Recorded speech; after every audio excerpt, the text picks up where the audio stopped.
Joining us next, Tanis Cornell, CEO, EWF International. She has a mission that we've seen, or she's on a mission right now to put more women executives in big places.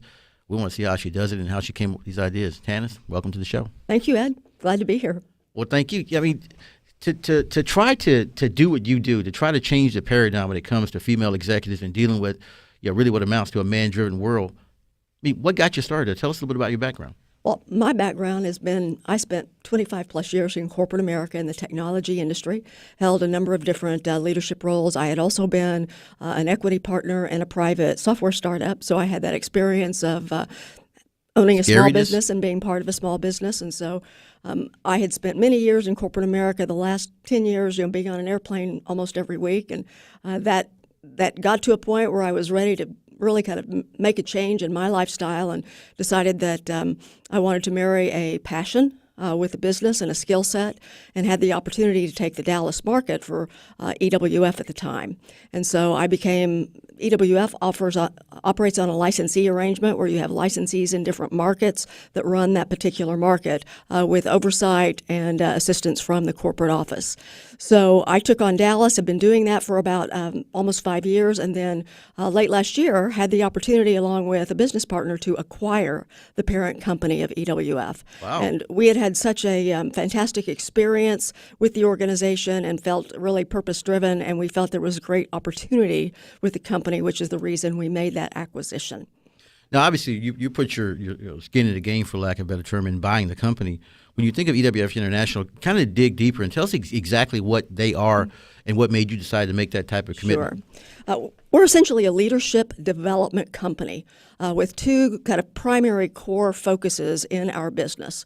The primary core focus, the way the company was founded, and what we started to do initially 20 years ago, this year is our 20th anniversary, is we put together peer advisory boards for women business owners and senior level women executives. Okay, hold on a second there. Okay, you peer advisory board / group. What is that for those of us who aren't as smart as you are? We put together small groups. We call them forums, 8 to 12 women in a group, and they're either all business owners or we have groups of senior executives who are women in senior leadership positions in their company, but they don't necessarily own the company. And we usually have them in separate groups because sometimes their issues are different. And instead of a curriculum-based training program for these women, this is an experiential learning program in which we come together in a professionally facilitated meeting. The groups meet once a month for half a day, and the goal of those groups is for the women in the group to work together to address issues, challenges, opportunities that they're dealing with in their business. We professionally facilitate those meetings and have a methodology that we use to help the women address the issues that they're working on in their business. And the goal is that those women will make better critical decisions. They will improve their business, financial, strategic acumen, and that they will be able to strategically move their companies forward by being able to collaborate and talk with their peers. And for the business owners, it's often lonely at the top. They can talk to their attorney, they can talk to their accountant, but it's different to sit among peers of other business owners who've been there, done that, have expertise and insight to share. And so oftentimes we've seen they've come in and they've said, okay, here's something I'm contemplating and this is the direction I'm getting ready to go, and I would just like feedback on whether I'm making a good decision, what have I not thought about, and so they get that feedback. And we've had many situations where they said, I've just gained tremendous perspective in being able to talk with other women business owners about this situation. For our executives, it's often a big advantage to have a group of trusted advisors that are outside the political environment of their workplace. We all have peers and bosses and boards of directors to deal with, but sometimes you're not in a situation you can discuss some issues. This is true. With those people. And so to have a group of trusted advisors that you can brainstorm with and talk about these decisions, critical decisions you need to make, and help them, help you think through that can be extremely valuable. Well, obviously you're an expert in this area, to put it lightly. In looking at what you do and how you've done it and the results you've gotten, how important is it to balance gender diversity in management in a corporation? I mean, how important is that? It's actually incredibly important. And that's just not Tanis saying it. There is now study after study after study that validates that companies that have greater gender representation in the executive or equality in the executive ranks outperform financially companies that don't. In fact, some of the financial institutions out there have even developed investment strategies around companies that have more women in the senior ranks because they've seen a direct correlation of financial performance. And so it's not just about doing what's right or what's fair. It's actually doing what's good business. And that's because, women and men have an equal contribution in terms of business, and they each bring their own unique capabilities and perspectives to an organization. From a consumer background, women either make or highly influence 80% of the consumer decisions out there. That is the understatement of the day. I've been married 27 years. I can attest you to that. know one. that. Oh, I can definitely attest to that one. Tanis, we're going to come back on the other side after this break, and we'll talk a little bit more about something you mentioned before. You talked about diversity of thought.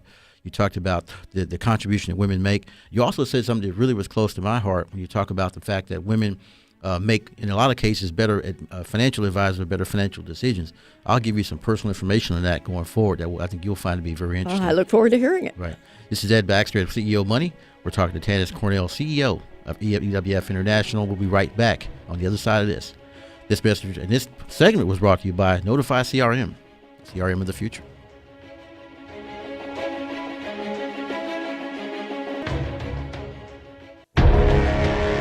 Welcome back to CEO Money. It's Ed Baxter sitting in for Michael Yorba. We're talking to Tanis Cornell, CEO of EWF International. And we're talking about women in leadership and how her group helps push them there.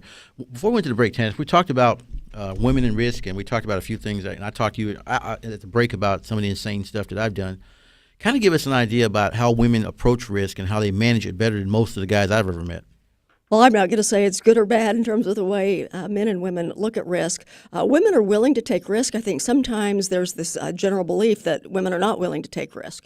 I don't think that's true at all, but I do believe that they are more thoughtful about the risk they take. They tend to think it through before they make the leap. Well, obviously, we don't do that, so we see the difference. Well, and I think that's part of the reason that when you started to see a lot of the press around corporate boards and putting more women on corporate boards, and then finding that once they had 3 or more women on the corporate board, the company started to perform better financially. Some of that was directly related to the women being able to bring this thought about really evaluating the risk before they jumped in and providing a balance when you have a public board in terms of taking risk, whether it's acquisition or new products or whatever. The women help them actually kind of have that thought process before they move forward on the risk. When you think about some of the issues that they face, what are some of the unconscious biases that women face in the workplace at the executive level that people like me may not necessarily fully understand or even know about? Well, I think there is a lot that goes on that is unconscious. Sometimes even in the training that you see for women, sometimes it comes from a place of deficiency, that there's something wrong with women, that if they just could learn X, Y, or Z, then they could take these executive positions. Well, I think we know there are many capable, accomplished women out there. So you have to ask, why they're not rising through the ranks. Part of it is that there is a level of competitiveness with men that just biologically is higher in men than typically women. What women would really, for the most part, prefer to do is just come to work every day, do a fantastic job, and someone sees that they're doing a great job and they promote them. And you hear a lot of the advice for women is you have to self-promote because nobody's going to know you're there unless you talk about it. For a lot of women, that feels uncomfortable for them, and so they may be hesitant to do that. The other thing that happens is sometimes when a woman does self-promote, the perception of that from other people is very different than it is for men who self-promote. And what does that mean? What does it mean that the perception is different? Well, it's often seen as egotistical if a woman promotes herself and her accomplishments, where it's not even thought twice about if those words come from a man. So women have to navigate this kind of finer walk in terms of perception by both male and females, in terms of how she's perceived, in terms of her leadership style. Now, that's interesting you mentioned that, because that opens up another question. Are women judged more harshly for the risky behaviors they take? They absolutely are, and there's science and studies that have been done to develop that. You hear the witch with a bee, a kind of a phrase that gets tossed out, and so often these kind of what are considered male qualities when they're exemplified by a woman. It's not necessarily considered to be attractive for a woman. I think men also get punished for what are typically called feminine traits, and they get equally punished on the other side of that. But if a woman is assertive, she's often seen as aggressive. She can use the very same language that a man does, and it will be perceived very differently. So women do have to navigate that situation. And that's a lot of what we discuss actually in our peer advisory groups is women will bring an issue. And I came from one of our executive groups today, and both of the women that presented today were talking about situations where, hey, what I really need is some feedback on how I navigate this situation, because I don't want to create the wrong impression or have people perceive me incorrectly based on these decisions and these moves that I have to make. So it is something that women have to be much more conscious about in terms of creating the perception of them in the workplace. When you're within these advisory groups and you're looking to facilitate the skill set necessary to navigate this, what can you teach them? Our peer advisory boards are not necessarily about me teaching. I hope that I'm a participant in that, but it's really about them learning from everybody else that sits at the table, from their experience and their expertise and what they've gone through.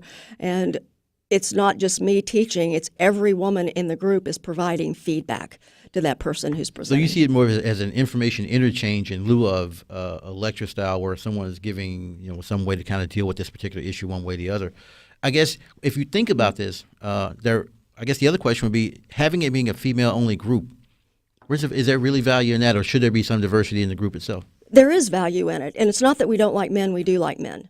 But when women come together as women, they innately get one another, and they get what they go through, and there is this bond that's formed, and there is a vulnerability and an authenticity that women are willing to share when it's only women. That if there are males in the group, the dynamic is just different. Like I said, it's not good or bad. We value our male colleagues tremendously, and many of our male colleagues really support us through what we do at EWF. When women rise to more senior ranks, most of them have been through a lot of training along the way. When they get to the senior ranks, it's really about using strategy, financial acumen, business savvy to move that organization forward. It's about making good strategic decisions. So instead of a lecture format on how you should do something, this is really about helping a woman think through her strategy of a decision to make a better decision. We have about a minute or so left here. Give me some ideas of some of the success stories you can tell me about EWF and what's happened with some of the women who've gone through your process. Well, I love the story of one woman that he had. She was a senior vice president for a Fortune 500, and you don't get to that level without having some real credentials. And yet she had come up against a situation and really getting slammed on her annual feedback. And part of it was because she was a more introverted type of person. Her style was to watch, look, and listen, think about it, and then speak up. And because of that style, she was being perceived as unengaged. And so she had kind of topped out of where she was able to go. And the group really worked with her on how she could speak up without having to commit herself and having an opportunity to think, but be engaged in the conversation. And in that year, her first year within the forum, she completely turned it around. And then she ultimately made the decision, this isn't the right culture for me, and I want my next role to be a CIO. And that group strategized with her on how do you make that happen. And within the next year, she was a CIO. Perfect. Tanis, we're about out of time. I want to thank you for helping me understand more about this, because obviously I need the education myself. I appreciate you coming. What is the website they can go to get information on your group? EWF International.com. Perfect. Tanis, thank you very much for that.